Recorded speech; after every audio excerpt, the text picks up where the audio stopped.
एक स्याही की दवात रखी हुई थी। रात का समय था। कवि महोदय किसी संगीत कार्यक्रम में गए हुए थे। तभी उनकी मेज की चीजें अचानक बातें करने लगीं। दवात बोली, कितने कमाल की बात है। मेरे अंदर से कितनी सुंदर चीजें निकलती हैं।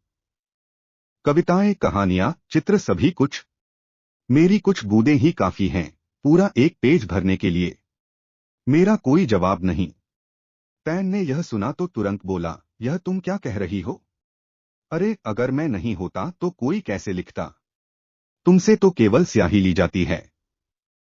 सुंदर शब्द तो बस मेरे अंदर से ही निकलते हैं। वे दोनों अभी बातें कर रहे थे कि तभी कवि महोदय वहां आ गए। ऐसा लगता था जैसे उन्हें संगीत का कार्यक्रम बहुत पसंद आया था, इसलिए वे प्रसन्न थे।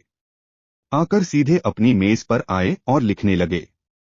यदि तबला कहे कि उसके अंदर से सुंदर ताले निकलती हैं तो कितना गलत होगा।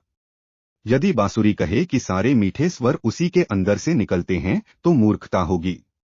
सच तो यह है कि ये सब तो बस वही कहते हैं जो उनके ऊपर चलने वाले हाथ उनसे करवाते हैं, उस व्यक्ति के हाथ जो इन्हें बजा रहा होता है। और वह व्यक्ति बस वही करता है जो ईश्वर उससे करवाता है। यानी कि संसार में सब कुछ ईश्वर की इच्छा से ही होता है।